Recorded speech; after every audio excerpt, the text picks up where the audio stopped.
बाकी सब लोग कैसे हैं? बढ़िया हैं भाई। इलेक्ट्रोकेमिस्ट्री कल आपकी मैंने पूरी कंप्लीट कर दी थी। इलेक्ट्रो के बाद आज अपने को अब बिल्कुल अच्छे से नया चैप्टर स्टार्ट करना है, liquid solution and colligative property. बड़ा इंपॉर्टेंट चैप्टर, सब जानते हैं liquid solution and colligative property, तो बहुत इंपॉर्टेंट चैप्टर है ये भी। चैप्टर तो सारे इंपॉर्टेंट हैं और नीट में तो एक एक क्वेश्चन एक एक चैप्टर को मिलता है, लेकिन पढ़ना तो पूरा चैप्टर ही पढ़ता है ना अपने को। तो चलिए हम नई एनर्जी नए पावर के साथ बिल्कुल एकदम liquid solution and colligative property करते हैं। और आपको इस वीक में पूरा अच्छे से कॉपी इलेक्ट्रोकेमिस्ट्री की पढ़ के पूरे फार्मूले तैयार करना और एनसीईआरटी के क्वेश्चन सॉल्व करना है केवल, ठीक है, और लास्ट ईयर के पेपर। तो इतना आप कर लो बस, पूरा आपसे पूरा पेपर बनेगा, मेरी गारंटी है, क्योंकि NCERT is the best for NEET, best and best for the NEET. हर कहीं बिल्कुल नहीं भागना है अपने को। तो पूरा इलेक्ट्रो आपको अच्छे से तैयार करके और पिछले साल के पूरे पेपर पढ़ डालने हैं, कर डालने हैं। और आज अपन पूरी एनर्जी के साथ पढ़ेंगे क्या? Solution and colligative property. चलिए, विलयन हिंदी में अपन क्या बोलेंगे? विलयन एवं अणुसंख्यक गुण।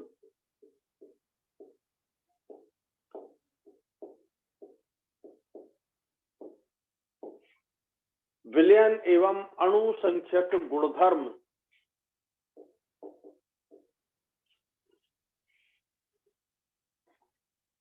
तो सबसे पहली बात मैं आपको समझा दूं कि विलयन किसे कहते हैं। ध्यान में लाओ, विलयन, किसी भी चीज का विलयन, ध्यान से सुनिए, विलयन बराबर से जिसमें विलेय पदार्थ हो, जिसमें विलेय पदार्थ एवं विलायक पदार्थ, विलायक, ये दोनों को मिला दें, विलेय और विलायक दोनों को हम मिला दें तो हमारा क्या तैयार हो गया? विलयन। बोले सर विलेय, तो विलेय की मात्रा, जो मात्रा होती है वो कम और विलायक ज्यादा होता है। जैसे पानी में शक्कर घोल दें तो पानी की मात्रा ज्यादा होगी, शक्कर की कम होगी, शक्कर का विलयन हो गया। उसे हम क्या बोलेंगे? शक्कर का विलयन। और तुम शक्कर की मात्रा ज्यादा कर दो, पानी की मात्रा कम कर दो, तो पानी की मात्रा कम, तो ऐसा बोलना पड़ेगा पानी का शक्कर में विलयन, तो वो गलत हो जाएगा, क्योंकि पानी को शक्कर घोल नहीं सकती, लेकिन शक्कर को पानी घोल सकता है। तो विलयन में विलेय पदार्थ ये कम मात्रा में होता है, इसकी मात्रा कम होती है, और विलायक की मात्रा अधिक होती है, इसकी अधिक मात्रा होती है, अधिक मात्रा होती है। समझ आ गई बात? अब ध्यान से सुनना, विलयन का तो सिंपल हमें मीनिंग समझ आ गया। अब मैं विलयन में विलायक जो है ना उसके लिए लूंगा बी वर्ड, और विलयन विलायक के लिए मैं लूंगा ए वर्ड, और विलेय पदार्थ के लिए लूंगा मैं बी। विलेय पदार्थ को मैंने बोला बी और विलायक को मैंने बोला ए। ये ध्यान रखना, किसी भी चीज में विलायक है मतलब ए लगा है, और विलेय है मतलब बी लगा है, ध्यान रखना आप। तो विलेय पदार्थ की मात्रा कम विलयन में और विलायक की मात्रा अधिक होती है, ऐसा जो हम मिला दें पदार्थों को दो तो वो बन जाता है विलयन। अब पहली बात, अगर मान लीजिए मैंने, ये आपका विलयन हो गया, बराबर से इधर भी लिख दिया मैंने, बराबर से विलयन। ठोस लिया, ठोस पदार्थ लिया, इसमें ठोस विलेय है, ये विलेय पदार्थ ठोस है और विलायक द्रव है, तो ये ठोस का द्रव में विलयन कहलाया। ठोस का द्रव में विलयन आ गया समझ में? ठोस का द्रव में बना विलयन।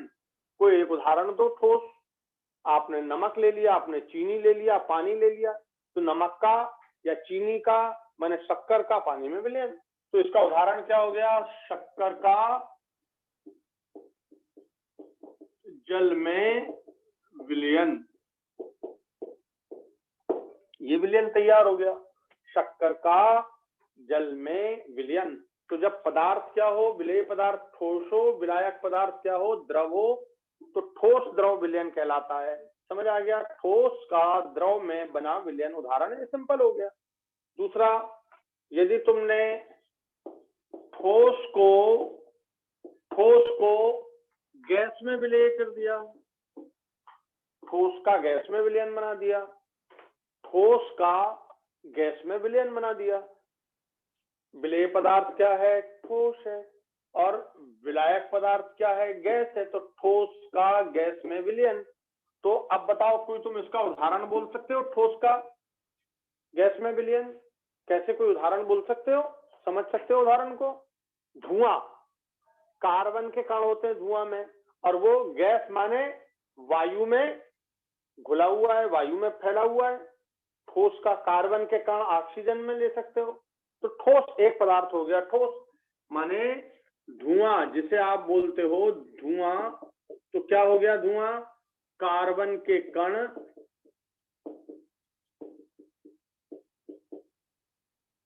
वायु में, कार्बन के कणों का वायु में विलयन। तो वायु आपकी हो गई गैस अवस्था और कार्बन हो गया आपका ठोस अवस्था। तो वायु का गैस में बना विलयन भी आप बोल सकते हो कि नहीं? आई बात समझ में कि नहीं? तो इस तरह से आप वायु का गैस में बना हुआ विलयन लिखिए, कार्बन का गैस में बना हुआ विलयन बोल सकते हो।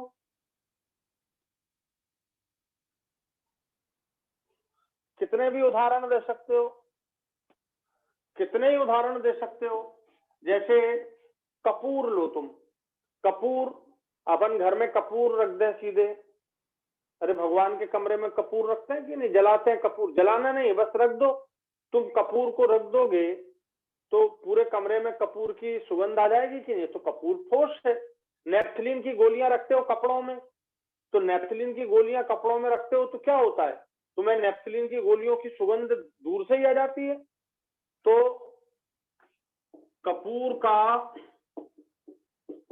कपूर ले लो, उसको कोई गैस भी ले लो यार, वायु ले लो, नाइट्रोजन ले लो, ऑक्सीजन ले लो, जो तुम्हें लेना हो।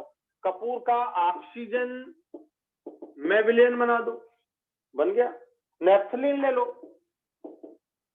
नेफ्थलीन ठोस है, नेफ्थलीन का नाइट्रोजन में विलयन बना दो। तो कोई भी ठोस पदार्थ जो कि विलेय है, विलायक गैस में कोई भी गैस ले लो तो विलयन आप बना सकते हो। बताओ कितने उदाहरण लिख सकते हो तुम? अब मतलब ये समझ आ गई आपको कि कौन कैसा है। ये सब क्या है? ठोस। ये सब क्या है? गैस है। तो ठोस का गैस में विलयन हो गया। तीसरा,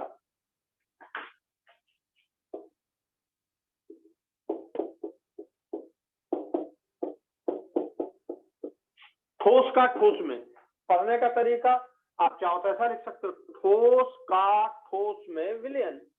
अब बताओ ठोस का ठोस में विलयन कैसे बनाओगे भाई? ये तो बड़ा कठिन लग रहा है। अरे नहीं, कठिन नहीं है। तुमने पीतल नाम सुना है? पीतल, अपने घर में पीतल के बर्तन होते हैं, अपने घर में तांबे के, स्टील के बर्तन होते हैं। तो पीतल के बर्तन, तांबे के नहीं। तांबा तो केवल तांबा ही तांबा है। पीतल में तांबा और जिंक दोनों होते हैं, समझ गए? पीतल में कॉपर और जिंक दोनों होते हैं। तो जितनी भी मिश्र धातुएं हैं वे सब ठोस का ठोस में विलयन हो गया। तुमने विलयन केवल यही तो नहीं सुना, शक्कर में पानी का है, नमक में पानी का विलयन। विलयन का मतलब दो, एक विलेय पदार्थ जो कम मात्रा में, विलायक पदार्थ जो थोड़ा ज्यादा मात्रा में, वो दोनों को मिला दो। तो अब कॉपर प्लस जिंक हो गया। ठीक है, तो आपका ठोस में ठोस पीतल हो गया। क्या होता है पीतल में? Copper plus zinc. Copper plus zinc, ये भी सॉलिड है, ये भी सॉलिड है, दोनों सॉलिड है। तो पीतल माने मिश्र धातुएं। मिश्र धातुएं, एक उदाहरण दे दिया मैंने। अब आप मिश्र धातुएं तो कितनी भी लिख सकते हो ना। पीतल हो गया, कांसा हो गया, कांसा में CuSN होता है, कांसा CuSN होता है। वंग Cu प्लस SN, इसको कांसा बोलते हैं। घर में कांसे की थालियां होती हैं, कांसे के बर्तन, पहले खाना अपन कांसे के बर्तन में खाया करते थे। जब तक अपन कांसे के बर्तन में, कॉपर प्लस टिन, कांसे के बर्तन में जब तक अपन खाना खाते थे, समझे, तब तक अपन मजबूत थे, ताकत थी, 100-100 साल जीते थे। अब अपन ने क्या शुरू कर दिया है? अब अपन ने शुरू कर दिया है स्टील के बर्तनों में खाना। अब अपन ने शुरू कर दिया है वो प्लेटें जो आती है ना उसकी प्लास्टिक की, प्लास्टिक के बर्तनों में, यूज एंड थ्रो प्लास्टिक के बर्तनों में खाना। तो अपनी उम्र कितनी हो गई? 70 साल। तो ये अंतर बता रहा हूं मैं आपको। तो जिनके घर में कांसों के बर्तन में खाना खाया जाता है वो बड़े मजबूत, ताकतवर, बुद्धिमान, निरोग होते हैं। जिनके घर पीतल के या तांबे के बर्तन में रखा हुआ पानी पिया जाता है वे बड़े ताकतवर, निरोग और उनको बड़े शक्तिशाली लोग होते हैं। और अब हमारे यहाँ क्या हो रहा है? हमने घड़ा पानी का, जो मिट्टी का घड़ा है वो बंद कर दिया, फ्रिज में पानी रख रहे हैं, ठंडा पानी पी रहे हैं जम के। ठंडा पानी पत्थर जैसा हो जाता है पेट में, शक्ति खत्म हो जाती है उसकी। जो हल्का गर्म नवाया पानी जिसे अपन बोलते हैं हल्का ल्यूक वार्म वाटर, वो डाइजेस्ट होता है, सारे सिस्टम को ठीक करता है, समझे। तो अब से, आज से तुम प्रण कर लो कि तुमको तांबे के बर्तन में रखा हुआ पानी पीना, तांबे के बर्तन में या पीतल के बर्तन में, और कांसे की थालियों में खाना खाना। देखना इम्यूनिटी इतनी बढ़ जाएगी कि मैं क्या बताऊं, ताकत आ जाएगी, कभी कोई बीमारी नहीं होगी, निरोग रहोगे। तो अब याद रखना, मिश्र धातुएं क्या है? ठोस में ठोस का विलयन है। मिश्र धातुएं ठोस में ठोस का विलयन कहलाता है।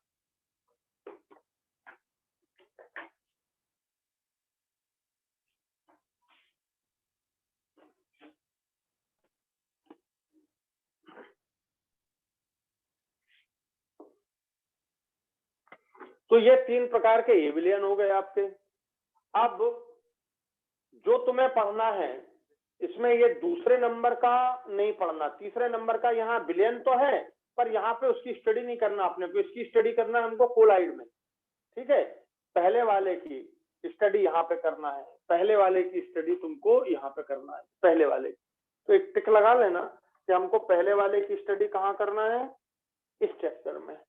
फिर ये पहले वाले की, अब फिर चौथा नंबर, 5वां नंबर, 6वां नंबर। अब देखिए, अब मैंने अभी ठोस ठोस लिया था, अब मैं द्रव का द्रव में विलयन ले लेता हूं। द्रव का द्रव में विलयन, द्रव ही विलेय है और द्रव ही विलायक है।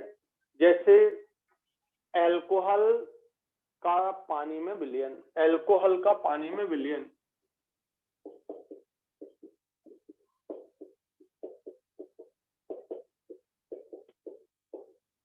एल्कोहल का जल में विलयन।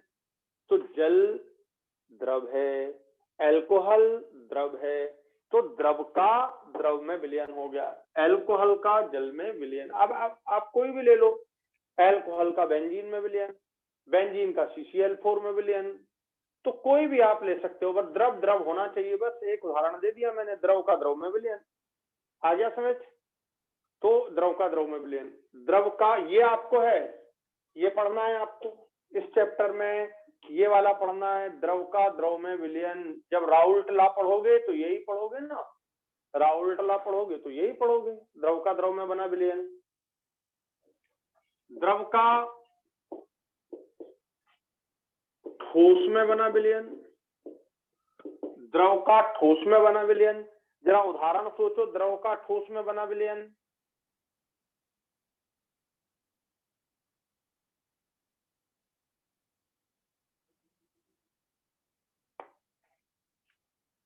ठोस बोलो जल्दी, द्रव का ठोस में बना विलयन।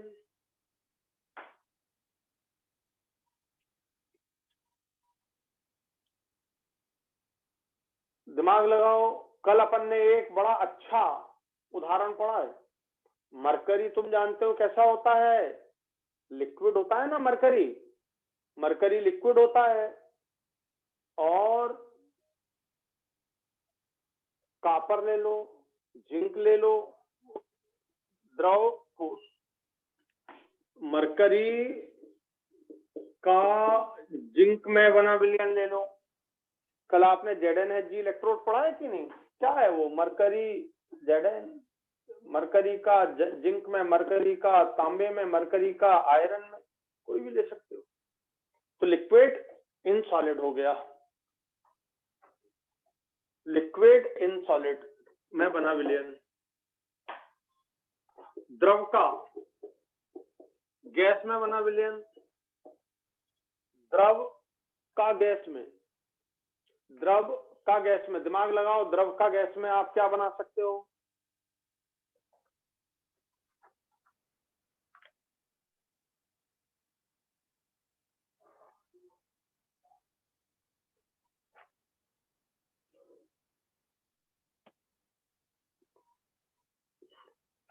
दिमाग लगाओ, द्रव का गैस में कोई क्वेश्चन आए तो तुम पहचान लो।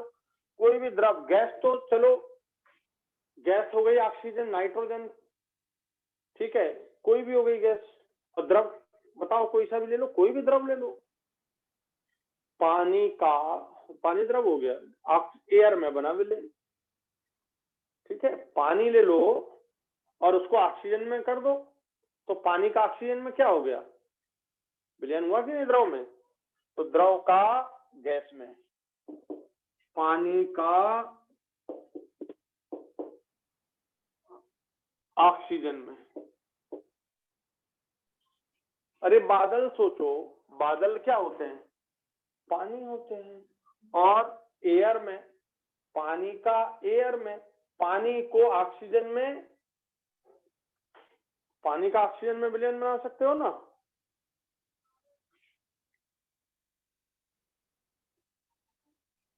चलिए, तो ये आप द्रव का गैस में विलयन बना सकते हो। क्लोरोफॉर्म, और सबसे बढ़िया क्लोरोफॉर्म, ये क्लोरोफॉर्म हो गया। Hello sir. हाँ बोलो। सर आप पूछते हो सर, सबको म्यूट तो कर देते, हम बताते कैसे फिर आंसर? आपको मन में ही बोलना है, मुझे नहीं बताना है। Okay sir. मेरा जो तरीका है पढ़ाने का, वो आपकी क्यूरियोसिटी क्रिएट करना। आपको क्लास, वैसी क्लास नहीं है अपनी, लेकिन मैं वो क्लास का लुक आपको दे रहा हूँ कि अगर आप, मतलब मैं आपसे पूछूं तो आप मन में बोलो ना, हाँ यार ऐसा, आप मन में सोचो, हाँ अपने मन से लिखो क्या ऐसा हो सकता है, ठीक है। नहीं तो तुम सोचो कि मतलब मैं तुम्हें सुनूं, समझ गए? मैं तुम्हें सुनने के लिए नहीं पूछ रहा हूँ, मैं तुम्हें सुनाने के लिए और तुम्हें मन में सोचने के लिए ये प्रश्न पूछ रहा हूँ कि अगर तुम ऐसा करो तो कैसा होगा। अपने मन से सोचो। जैसे मान लो मैं खड़ा हूँ यहाँ पे और एक स्टूडेंट सामने बैठ जाए मेरी यहाँ पे, बोले सर कैसा ये हो सकता है, तो आप ये समझो कि हमारी क्लास चल रही है, ठीक है। तो क्लास तो चली रही है, पर हम उस क्लास का इस तरह से फॉर्मेट तैयार किया है हमने अपने मन में और इतने दिनों के अनुभव में, कि आपको ऐसा फील हो कि नहीं हम क्लास में ही चल रहे हैं, ओरिजिनल क्लास चल रही है हमारी, जो टीचर सामने है, स्टूडेंट सब बैठे हैं। समझे बात को कि नहीं? तो क्लोरोफॉर्म हो गया लिक्विड, द्रव हो गया। क्लोरोफॉर्म को आप एयर में डिस्प्ले कर दो, ऐसा स्प्रे कर दो, तो क्या हो गया? क्लोरोफॉर्म का नाइट्रोजन गैस में ले लिया मैंने, ऑक्सीजन में ले लिया, किसी में भी ले लिया, तो ये विलयन हो गया। चलिए, तो ये विलयन बनाने का तरीका। अब आपको ये विलयन द्रव का द्रव में यहाँ पर पढ़ना है, बहुत इंपॉर्टेंट है। द्रव का द्रव में आपको पढ़ना है इस चैप्टर में, पर बाकी विलयन भी हैं। आपको अगर क्वेश्चन आ जाए तो आप समझ सको कि सभी विलयन है। चलिए,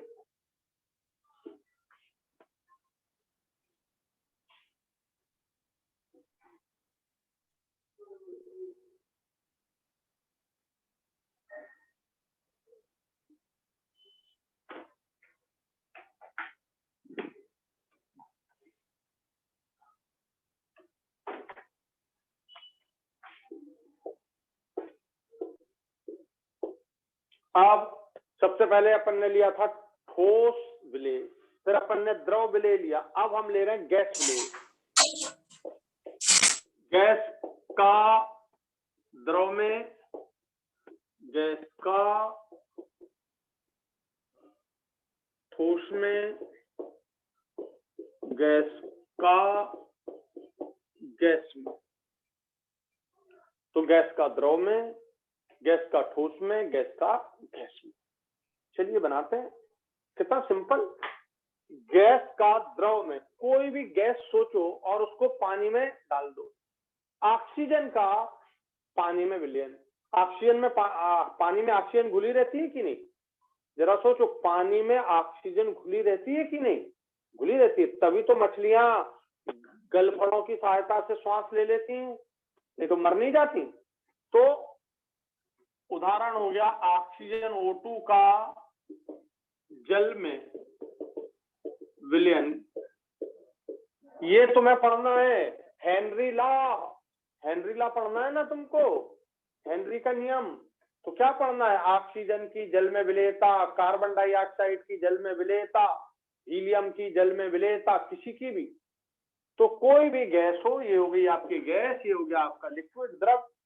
तो ऑक्सीजन का एक उदाहरण दिया मैंने, पर ये आपको हेनरी लॉ में इस विलयन का अध्ययन करना है, हेनरी लॉ में। समझ आ गया? कार्बन डाइऑक्साइड का जल में विलयन, कार्बन डाइऑक्साइड का जल में सोडा वाटर। सोडा वाटर में क्या रहता है?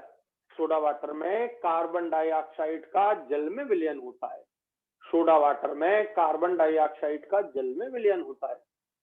सोडा वाटर हो गया जल में। तो आपको कार्बन डाइऑक्साइड की जल में विलयता निकाल सकते हैं आप हेनरी लॉ से। तो ये विलयन आपको इस चैप्टर में पढ़ना है। फिर गैस का ठोस में, गैस का ठोस में विलयन।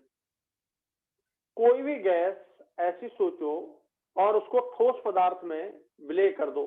दिमाग लगाओ कि तुम कभी कितनी बार तुमने लिखा है उत्प्रेरक निकिल हाइड्रोजन, निकिल हाइड्रोजन। तो निकिल क्या हो गया?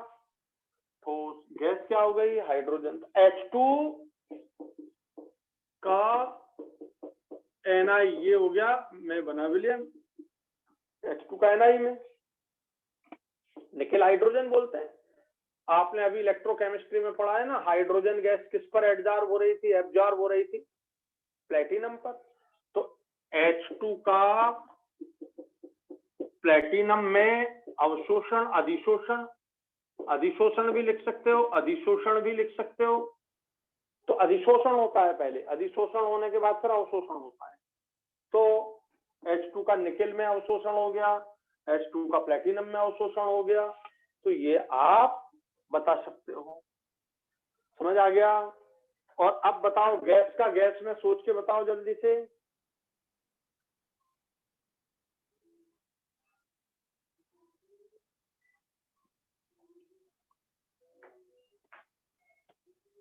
वायु, वायु से अच्छा क्या? वायु में क्या है? ऑक्सीजन प्लस नाइट्रोजन सबसे मेन है। ऑक्सीजन कम है, नाइट्रोजन सबसे ज्यादा है। 78% क्या है और 21% ये है। और बाकी की 1% अदर गैसेस है। अदर गैसेस जो हैं वो सब 1% में आती है, ये दो मेन है। तो ऑक्सीजन का नाइट्रोजन में, ऑक्सीजन का नाइट्रोजन में, वायु हो गया। तो ये सब विलयन हो गया। अब बताओ विलयन को सही तरीके से डिफाइन करना आ गया तुम लोग को?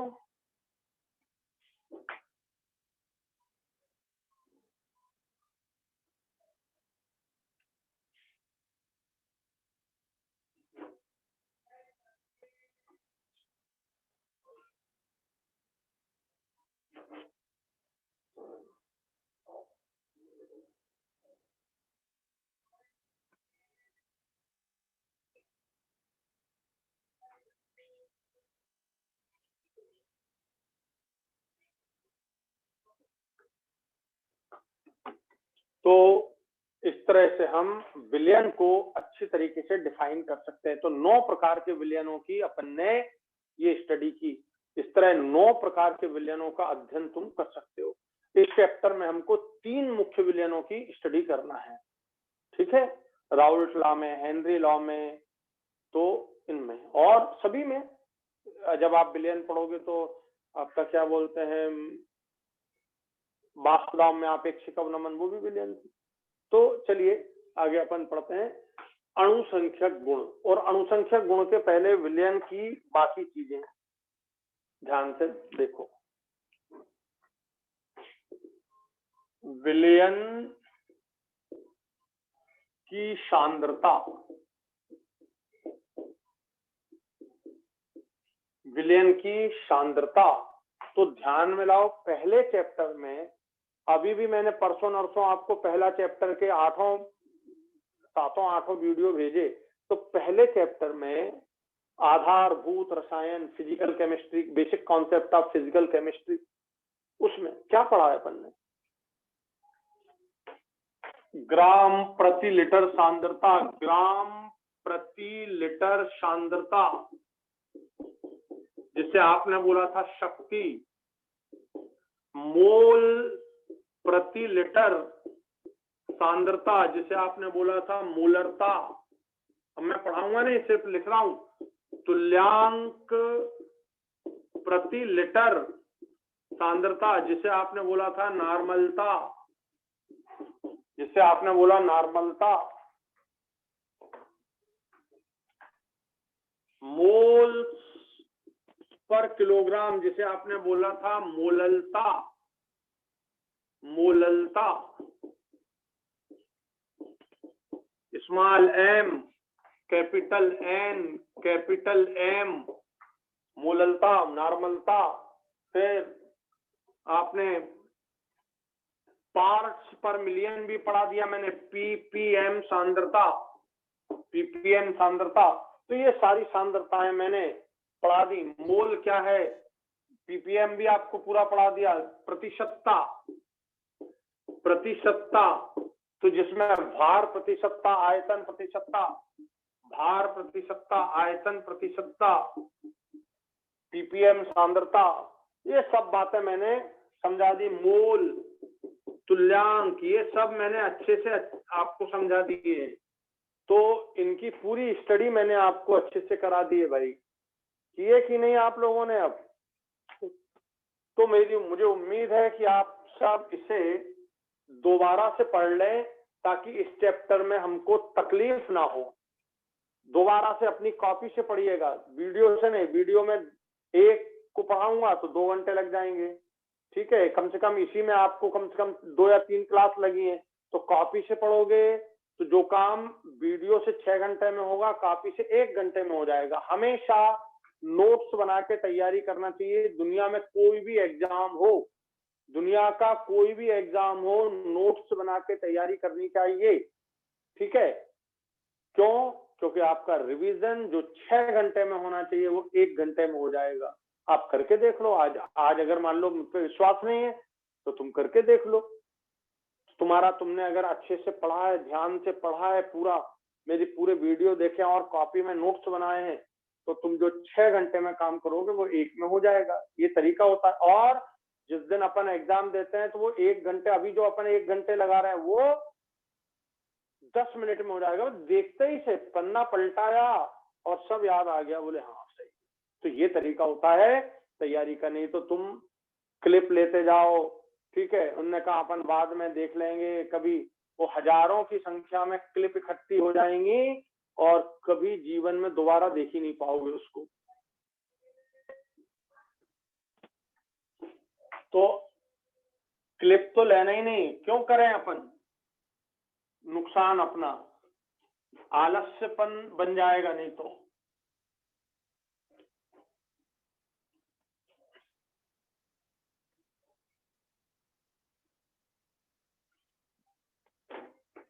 तो इस तरह ये सांद्रताओं की पूरी स्टडी हम लोग अच्छे से कर चुके हैं।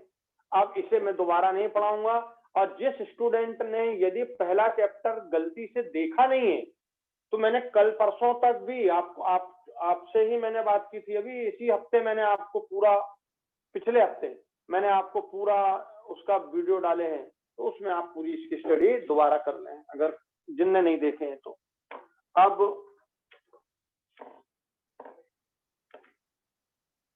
अब हमारा ये सेकंड टॉपिक आता अणु संख्यक गुण। ये है इस चैप्टर की हमारी जान, इस चैप्टर में हमको यही पढ़ना है, बाकी चीजें तो आपको इंट्रोडक्टरी मैंने समझा दी है।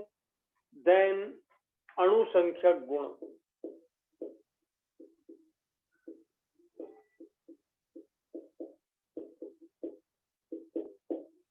अणुसंख्यक गुण, नाम पर ध्यान दो, अणुसंख्यक गुण, ऐसा गुण जो अणुओं की संख्या पर निर्भर करता है, क्या कहलाता है? अणुसंख्यक गुण कहलाता है।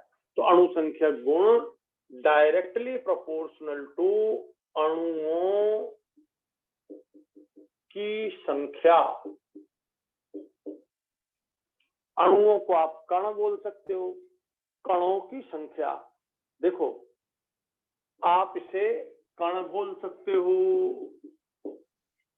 कणों की संख्या। जैसे ध्यान से सुनना, ये NaCl का अणु है, अब ध्यान से सुनना, ये NaCl का अणु है, ये NaCl का कण है। पानी में डाला तो ये Na आयन और Cl आयन में टूट गया, तो ये Cl आयन भी कण हो गया और ये भी कण हो गया। आयन भी कण होते हैं, आयन भी कण होते हैं, अणु भी कण होते हैं और परमाणु भी कण होते हैं। तो आयनों की संख्या भी लिख सकते हैं, आयनों की संख्या।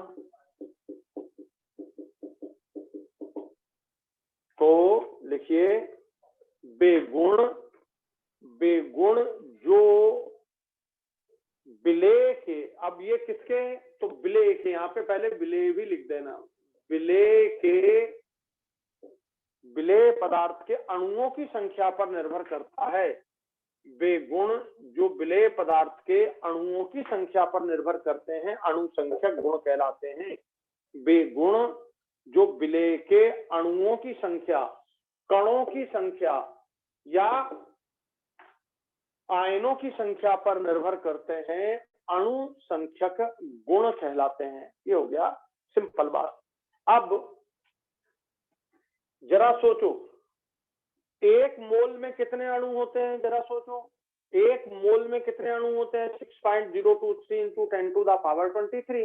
तो अगर मैं आपको एवोगैड्रो नंबर के बराबर अणु दे दूं तो वो क्या बन गए? मोल। तो आप मोलों की संख्या पर भी कर सकते हो निर्भर। ऐसा अणुसंख्यक गुण विलेय के, विलेय पदार्थ है, ये विलेय पदार्थ के मोलों की संख्या पर निर्भर करते हैं, विलेय पदार्थ के मोलों की संख्या पर निर्भर करते हैं। समझ आ गया? तो मोलों, क्योंकि मोल बराबर से तुम जानते हो, मोलों की संख्या बराबर से तुम जानते हो ना, अणुओं की संख्या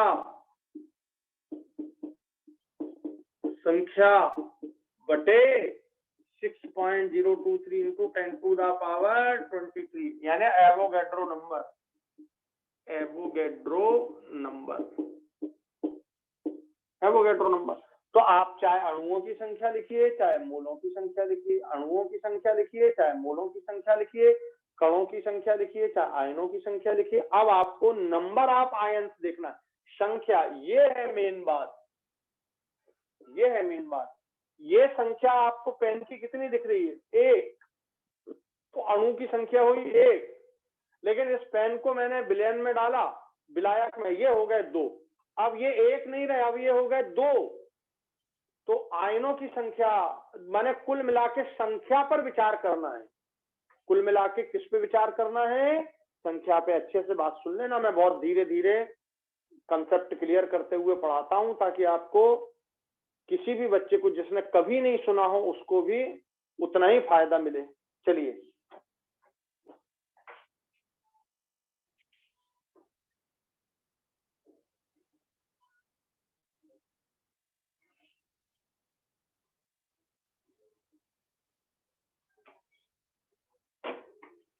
अब ध्यान से सुनना। अणुसंख्यक गुण दुनिया में पूरे अभी तक जितनी भी केमिस्ट्री में रिसर्चेस हुई हैं, उनमें हमें सिर्फ 4 अणुसंख्यक गुण मिले हैं। तो अणुसंख्यक गुण लिखिए 4 होते हैं, अणुसंख्यक गुण 4 होते हैं। पहला अणुसंख्यक गुण है वाष्प दाब में आपेक्षिक अवनमन, वाष्प दाब में आपेक्षिक अवनमन, वाष्प दाब में आपेक्षिक अवनमन, आपेक्षिक अवनमन, वाष्प दाब में आपेक्षिक अवनमन। पूरा स्टेटमेंट एक एक वर्ड पर ध्यान दीजिए। वाष्प दाब में आपेक्षिक अवनमन, ये अणुसंख्यक गुण है। दूसरा अणुसंख्यक गुण है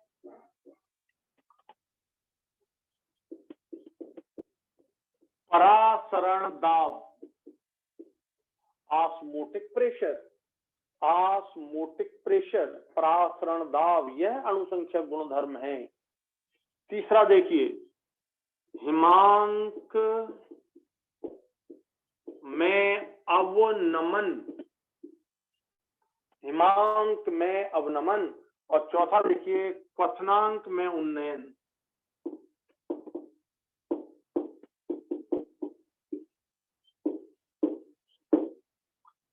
अवनमन, जरा सोचो, अवनति उन्नति, उन्नति में मैंने ऊपर जाना, अवनति में नीचे जाना, तो ये अवनमन हो गया, इसमें अवनति हो रही है, और ये उन्नयन हो गया, उसमें उन्नति हो रही है। समझ गए? तो एक में उन्नति है और एक में अवनति है।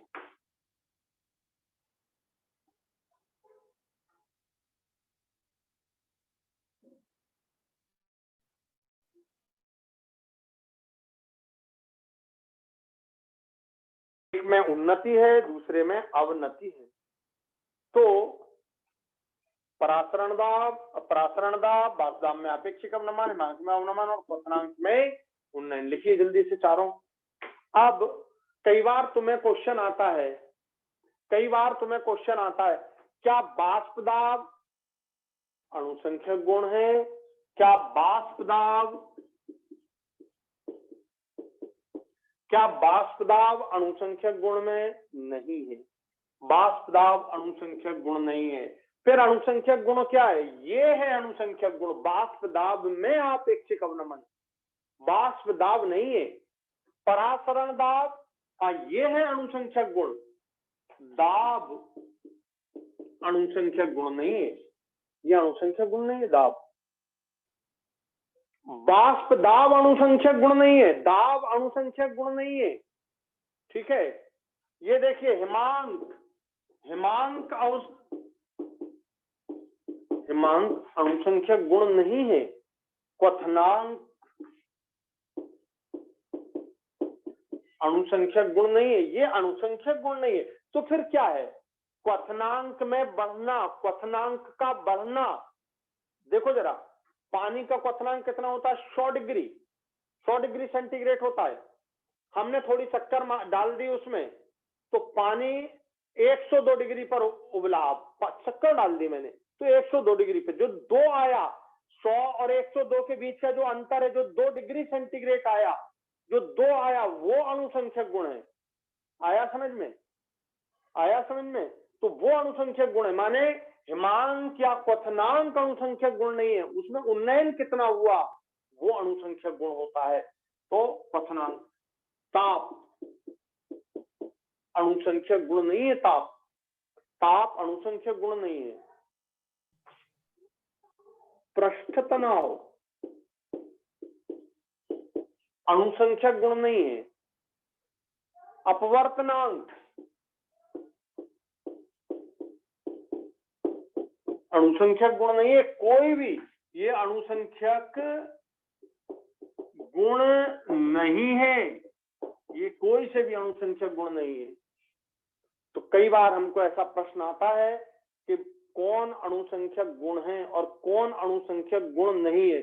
तो आपको बिल्कुल एकदम अब क्लियर हो, ये ऐसा का ऐसा लिखा मिले, ये 4 प्रॉपर्टी ही अणुसंख्यक गुण है, इसके अलावा कोई अणुसंख्यक गुण नहीं है। तो लिखिए जल्दी से।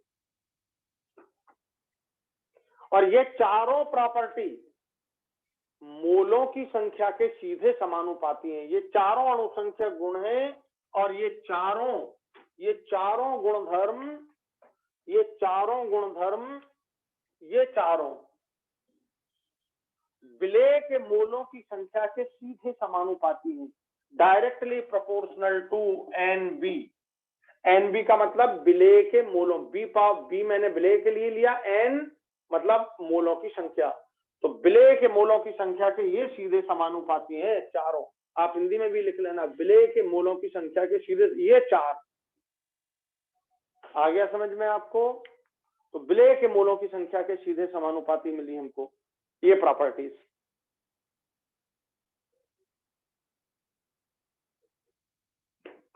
ये लिख लिए सबने। तो कभी क्वेश्चन आ जाए इनमें से ये कोई भी नहीं है, बोले सर आपने इतनी से, केवल समझाने के लिए ये है चार केवल जो विलेय के मोलों की संख्या के सीधे समानुपाती हैं।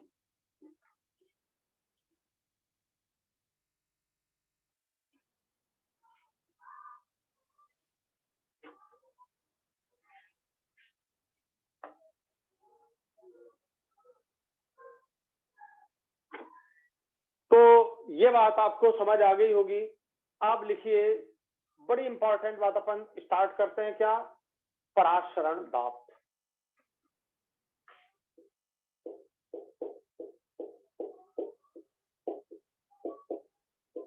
इस परासरण दाब को हम पाई से दर्शाते हैं। पाई से दर्शा दिया, अरे बड़ा सरल है परासरण दाब। तुमने सीधा परासरण पीवी इक्वल टू एनआरटी पढ़ा ना, बस वही है, बस समझने की बात है परासरण दाब को। तो मैं सिंपल सबसे पहले आपको परासरण क्रिया समझाता हूं। परासरण क्रिया, ये तुमने ले लिया सेमी परमिएबल मेम्ब्रेन, अर्धपारगम्य झिल्ली,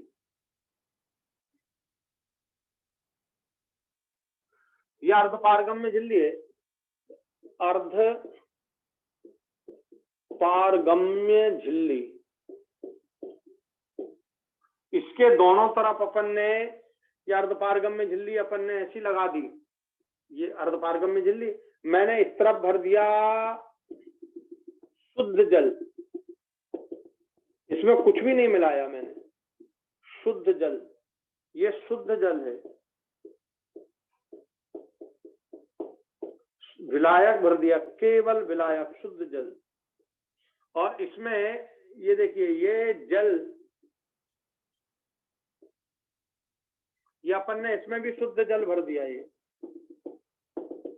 ये शुद्ध जल, ये भी शुद्ध जल, ये भी शुद्ध जल। तो फिर परासरण नहीं होगा, दोनों एक जैसे हैं, दोनों एक जैसे हैं, परासरण कैसे होगा? क्योंकि दोनों की सांद्रता समान है, दोनों ही शुद्ध शुद्ध है। अब मैंने क्या किया, इसमें थोड़ा सा शक्कर डाल दिया, ये देखिए ये विलयन बना दिया, शक्कर का है, थोड़ा शक्कर का, ये शक्कर के कण डाल दिए मैंने, ये विलेय पदार्थ, ये विलयन हो गया आपका, ये विलेय हो गया। हो सकता है मैं शक्कर ले लूं, कुछ भी ले लो, शक्कर ले लो, यूरिया ले लो, ग्लूकोज ले लो, ठीक है, शक्कर, और ये पानी हो गया जल। तो ये शक्कर का विलयन, ये आपका तैयार हो गया विलयन।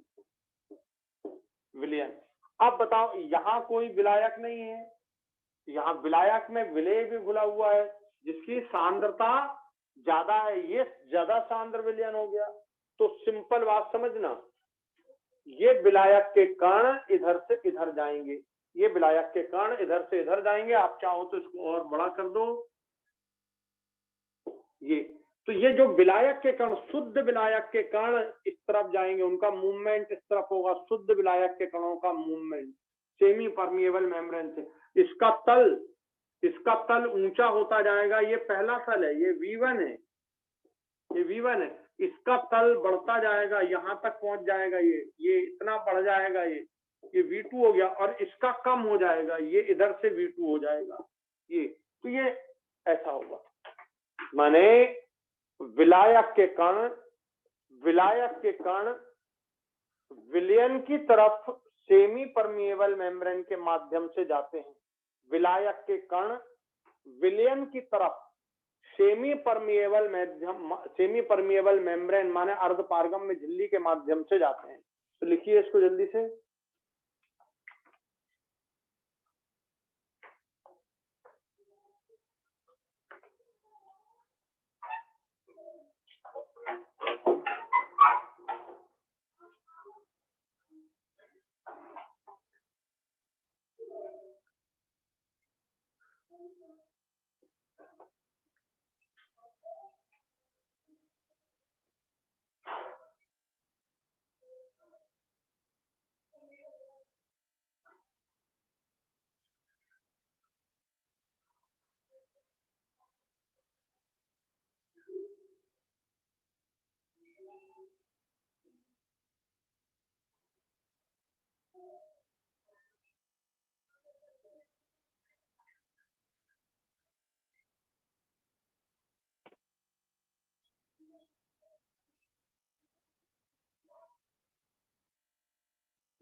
चलिए बनाया तो विलायक के कण, अब आपको ध्यान रखना है, लिख लेना, विलायक के कणों का अर्धपारगम्य झिल्ली के माध्यम से विलयन की तरफ जाना, ये परासरण है, विलयन की तरफ। इसका दूसरा रूप देखो, इसको हम दूसरी तरह से समझते हैं। फिर से ध्यान दीजिएगा भाई, ये सेमी परमिएबल मेम्ब्रेन लगा दी मैंने, ये सेमी परमिएबल मेम्ब्रेन है, इधर मैंने भर दिया ये बिल्कुल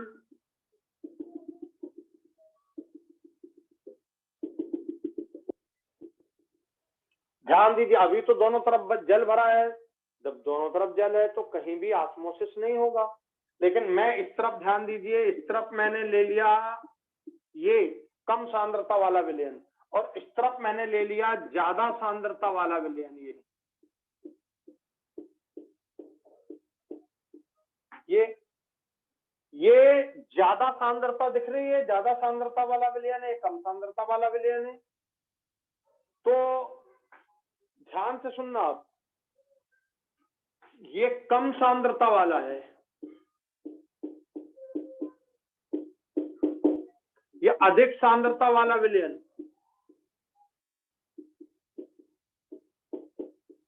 अधिक सांद्रता वाला विलयन, दोनों विलयन है, आप लिख लो विलयन, विलयन विलायक का प्रवाह है, विलयन का नहीं, विलेय का नहीं, विलायक का।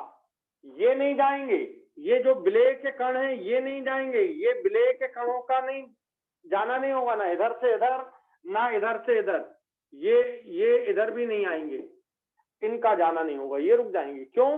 क्योंकि विलायक के कणों का आकार छोटा होता है, विलेय के कणों का आकार बड़ा होता है, ये सेमी परमिएबल मेम्ब्रेन से पास नहीं हो सकते।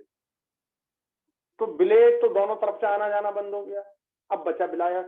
तो विलायक का प्रवाह, ये देखिए विलायक है, विलायक का प्रवाह है कम सांद्रता से अधिक सांद्रता वाले विलयन की तरफ होता है। अच्छे से सुनिए, विलायक का प्रवाह है कम सांद्रता वाले विलयन से अधिक सांद्रता वाले विलयन की ओर अर्धपारगम्य झिल्ली के माध्यम से हो जाता है। ये विलायक किया मैंने, विलायक जाएगा, विलेय नहीं जाएगा, और इसका तल बढ़ता जाएगा, इसका तल छोटा होता जाएगा, और दोनों की सांद्रता जब तक कि बराबर ना हो जाए तब तक ये प्रवाह चलता रहेगा। तो लिखिए, वह क्रिया जिसमें, फिर से एक बार बोल रहा हूं, या लिख लिया हो तो, वह क्रिया जिसमें विलायक के कण कम सांद्रता वाले विलयन से अधिक सांद्रता वाले विलयन, कम सांद्रता वाले विलयन से अधिक सांद्रता वाले विलयन की ओर अर्धपारगम्य एसपीएम सेमी परमिएबल मेम्ब्रेन अर्धपारगम्य झिल्ली से होते हुए जाते हैं, इसे परासरण कहते हैं। ठीक है, यह प्रवाह तब तक होता है, यह प्रवाह तब तक होता है जब तक दोनों की सांद्रता बराबर नहीं हो जाती। यह प्रवाह तब तक होता है जब तक दोनों की सांद्रताएं समान नहीं हो जाती, तब तक होता है। तो पहले सांद्रताएं अलग अलग थी, जब ये कम होते जाएगा इसका आयतन बढ़ते जाएगा, दोनों की सांद्रताएं बराबर हो जाएंगी। सांद्रताएं माने मोल प्रति लीटर, तो इसका मोल प्रति लीटर इसका मोल प्रति लीटर बराबर हो जाएगा, क्योंकि यहाँ आयतन कम हो जाएगा, अणु विलेय के बढ़ जाएंगे, आयतन विलेय का बढ़ जाएगा, विलायक का कम हो जाएगा, इसमें विलायक बढ़ जाएगा। तो धीरे धीरे दोनों की सांद्रताएं बराबर हो जाती हैं। आ गया समझ में? ये उल्टा सोचो, फिर से ध्यान देना, विलायक के कणों का प्रवाह है, विलायक की उच्च सांद्रता, विलायक की उच्च सांद्रता इसमें है, विलायक की कम सांद्रता इसमें है। तो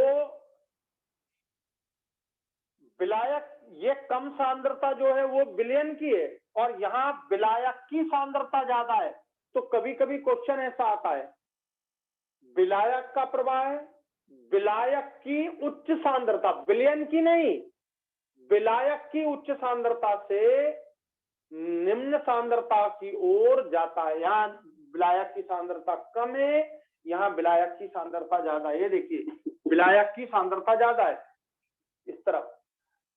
इस तरफ विलयन की सांद्रता, माने विलेय की मात्रा कम है, विलेय की मात्रा कम होगी तो विलयन की सांद्रता कम होगी, विलेय की मात्रा ज्यादा है यहाँ पर तो विलयन की सांद्रता ज्यादा हो गई। लेकिन अब हम बात कर रहे हैं विलायक की, तो जाता तो विलायक है, पहली बात समझ लो, जाता तो विलायक है, विलेय नहीं जाता, पहली चीज। और दूसरी चीज, यहाँ विलायक की सांद्रता ज्यादा है तो विलायक का प्रवाह है विलायक की उच्च सांद्रता से विलायक की निम्न सांद्रता की तरफ जाता है। ठीक है, तो इसे परासरण कहते हैं। तो यहाँ विलायक उच्च सांद्रता में है और यहाँ विलायक निम्न सांद्रता में है, तो विलायक का प्रवाह है, इस विलायक, इधर से विलायक का प्रवाह है इस तरफ जा रहा है, तो विलायक ही जाता है पर विलायक की उच्च सांद्रता से विलायक की निम्न सांद्रता की ओर जाता है। तो एक तरीका ऐसा होता है, और दूसरा तरीका ये विलयन की कम सांद्रता से उच्च सांद्रता वाले विलयन की तरफ जाता है। तो कई बार कंफ्यूजन हो जाता है, बॉटनी वाले कुछ का कुछ लिखा देते हैं। तो अब बॉटनी वालों के हिसाब से ये है, विलायक की सांद्रता जहां ज्यादा है, जहां विलायक ज्यादा है उस तरफ से विलायक जहां कम है उस तरफ जाता है। और केमिस्ट्री में विलयन की सांद्रता कम माने विलायक की ज्यादा, से इस तरफ से इस तरफ, बात एक ही है। अब बताओ ये बात क्लियर हो गई कि नहीं आपको?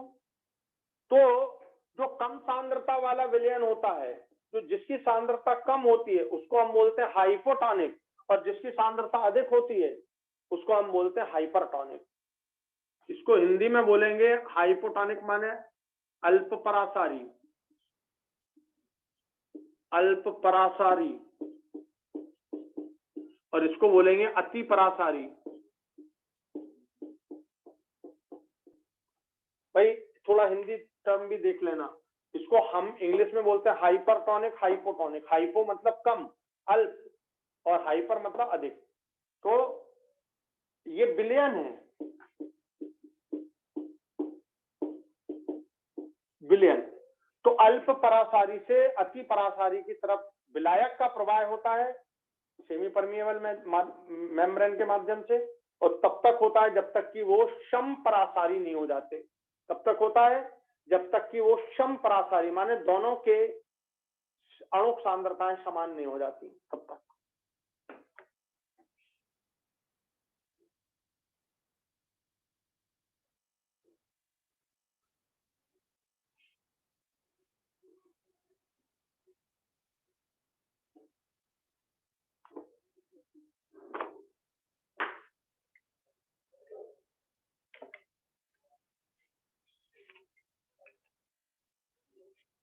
तो अब मैं इसका दूसरा तरीका समझा रहा हूं।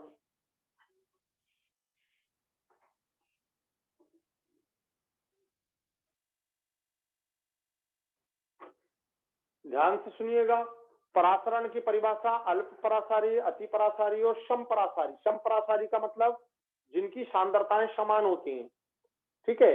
पर ये अभी सत्य परिभाषा नहीं है, पूरी सत्य परिभाषा अपन थोड़ा बाद में पढ़ेंगे। अभी सामान्य परिभाषा बोल दी, दोनों की सांद्रताएं समान हो जाएं तो वो समपरासारी, दोनों के अणुक सांद्रताएं समान हो जाएं तो समपरासारी, और ज्यादा बेस्ट है तो दोनों की आयनिक सांद्रताएं समान हो जाएं, कण सांद्रताएं समान हो जाएं।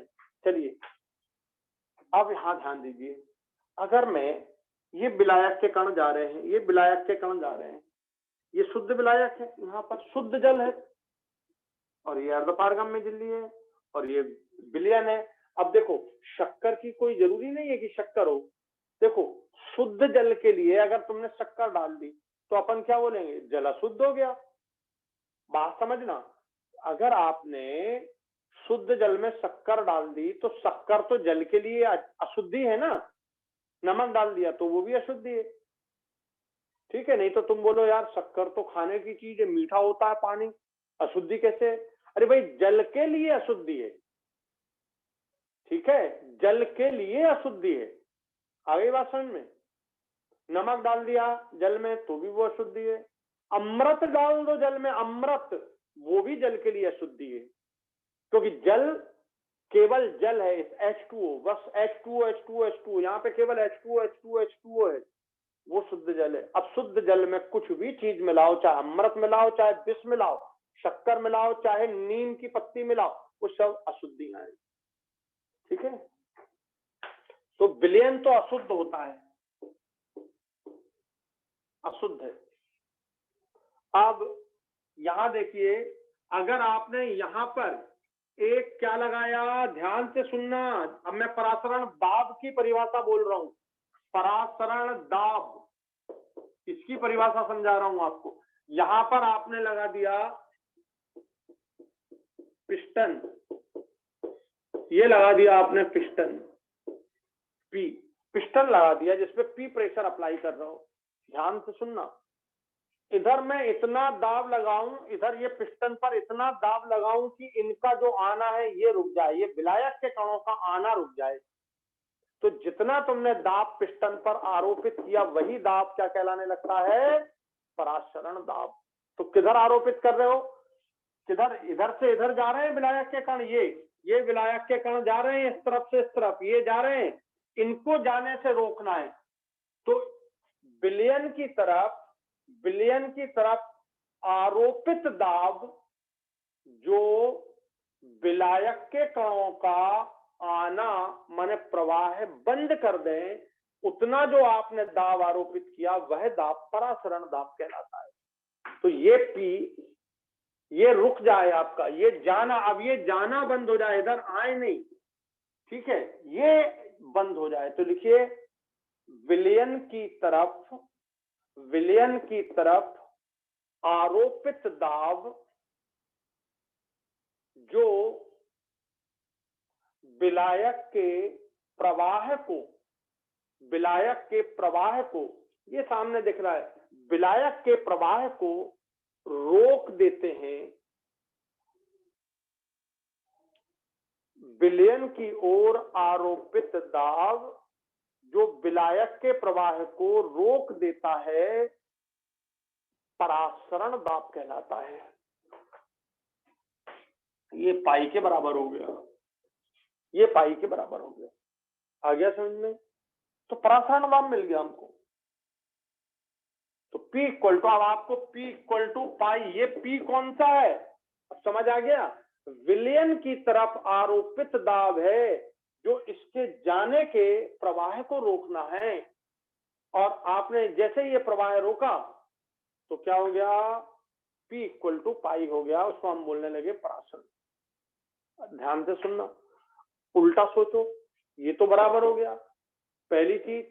दूसरा, अगर ये दाब जो है ये ज्यादा कर दो, ये देखो ये ज्यादा कर रहे हैं अपन, ये दाब, ये दाब ज्यादा कर रहे हैं, मैं बढ़ाते जा रहा हूं पिस्टन पर दाब, तो ये इधर आना तो इनका इसी कंडीशन में रुक गया था, समझ गए, इस कंडीशन में रुक गया था।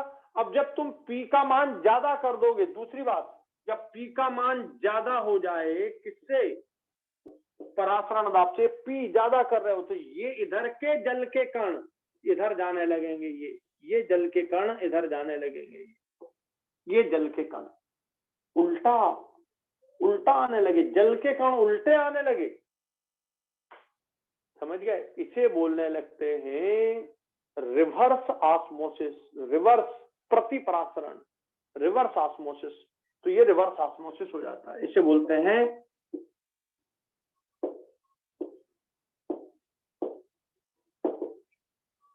Reverse osmosis, RO. तुमने घर में पानी जिससे अपन छान के पीते हैं, आरओ सिस्टम पड़ा होगा ना, आरओ, एक्वागार्ड में ये सिस्टम नहीं होता। एक्वागार्ड में क्या होता है सुन लो, एक मैं समझा देता हूं। एक्वागार्ड में एक इतनी बड़ी ट्यूब होती है जिसमें भरा रहता है, कार्बन के कण भर देते हैं। कार्बन के कण एक्टिवेटेड चारकोल जिसे बोलते हैं, एक्टिवेटेड चारकोल, वो अशुद्धियों को अपने ऊपर सोख लेता है। फिल्टर लगे होते हैं तो बहुत सारी अशुद्धियां यहीं रुक जाती हैं। फिर एक यूवी लाइट लगा होता है, अल्ट्रावायलेट लाइट। वो अल्ट्रावायलेट लाइट जलता है तो अल्ट्रावायलेट लाइट तुम्हें मालूम है बैक्टीरिया वगैरह के ऊपर जैसे ही पड़ता है तो वो डीएक्टिवेट हो जाते हैं, समझ गए, डीएक्टिवेट हो जाते हैं। ये चीज उसमें होती है। और आरओ सिस्टम में क्या होता है, रिवर्स ऑस्मोसिस में, ये इधर से आपका टंकी से पानी आया, ये पानी टंकी का है, ये ऊपर टंकी लगी है, इस टंकी से पानी आ गया, ये ऊपर टंकी रखी है, ये पानी भरा है, ये आया अशुद्ध पानी, बहुत सारी अशुद्धियां हैं। इधर क्या किया, जैसे आप बटन चालू करते हो, इलेक्ट्रिक बटन चालू करते हो, ये प्रेशर लगने लगता है उस पर, ये प्रेशर लगने लगता है, प्रेशर लगने लगता है तो पानी इधर जाने लगता है, ये पानी इधर जाता है, यहाँ एक नल लगा दो, ये नल लगा दिया, यहाँ से आप गिलास भर लो अपना पानी पीने का, बस कैसा होता है आरओ सिस्टम। आरओ सिस्टम में यही है। अब इसमें और चीजें जोड़ दो आप बहुत सारी, कार्बन, ये वाला पाइप यहाँ लगा दो पहले, ताकि कार्बन जो एक्टिवेटेड चारकोल है वो अशुद्धियों का अधिशोषण कर ले तो कम अशुद्धियां जाएंगी इधर।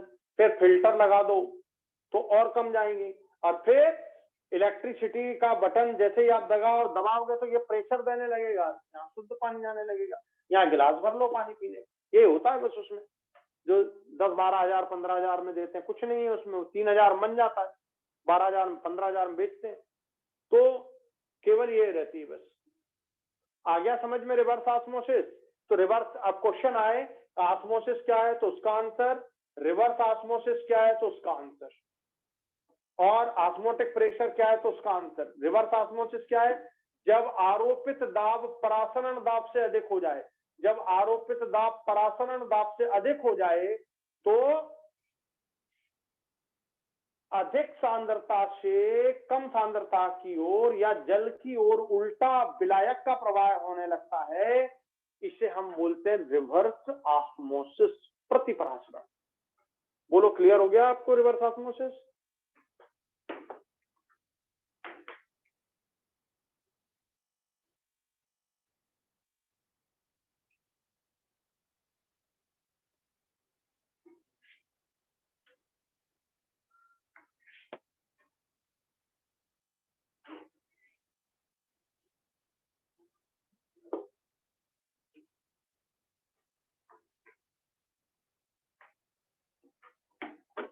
तो ये कहलाता है रिवर्स ऑस्मोसिस। अब देखो, ऑस्मोटिक प्रेशर की दूसरी परिभाषा जो आपको बड़ी इंपॉर्टेंट है, कैसे समझते हैं देखो, ये ले लिया आपने एक ट्यूब, ये फ्लास्क, यहां लगा दी अपन ने सेमी परमिएबल मेम्ब्रेन, ये लगा दी मैंने सेमी परमिएबल मेम्ब्रेन, ये एसपीएम है, सेमी परमिएबल मेम्ब्रेन। इसमें ये भर दिया मैंने, यहां तक ये भर दिया मैंने, और इसको ये भर दिया मैंने विलयन, ये विलायक था, अब मैंने विलयन भर दिया, ये विलयन है, ये विलयन। और विलयन का मतलब आप किसी का भी, शक्कर का विलयन ले लो, चाहे यूरिया का विलयन ले लो, पानी है, ये पानी है आपका, तो विलयन हो गया। और इसमें अपन ने भर दिया शुद्ध जल, ये देखिए, ये शुद्ध जल भर दिया मैंने,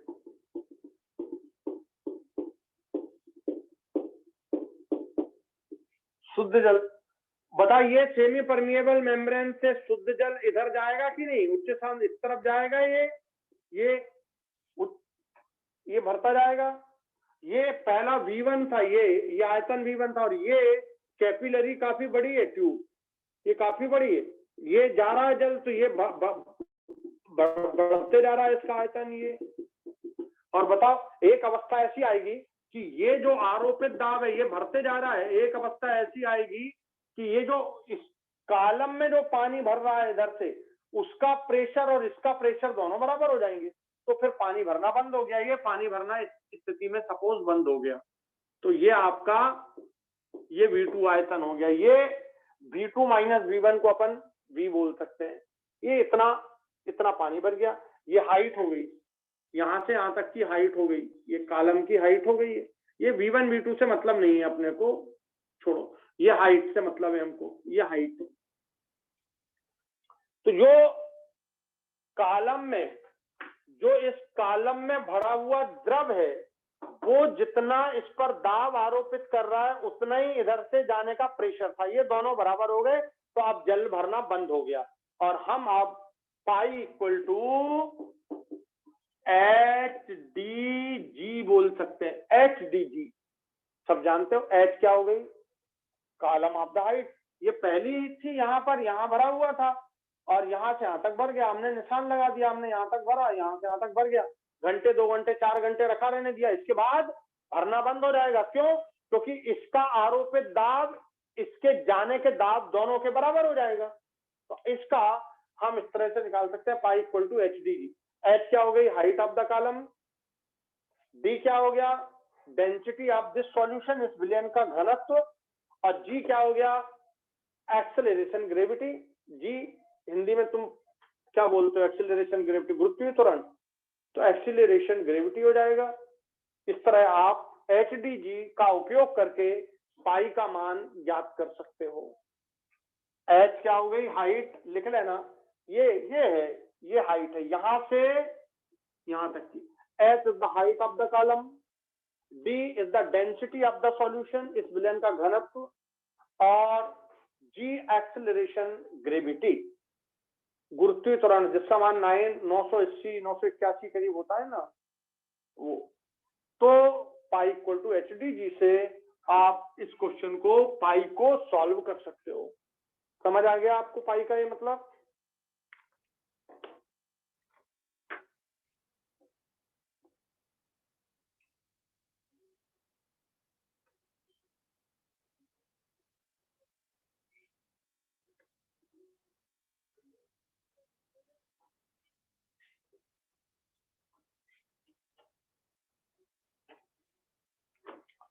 अब बाकी पूरा प्रसारण मैं आपको कल समझाऊंगा, आज के लिए इतना काफी है। आज की पूरी बातें उम्मीद है मुझे समझ आ गई होंगी सब लोग को अच्छे तरीके से।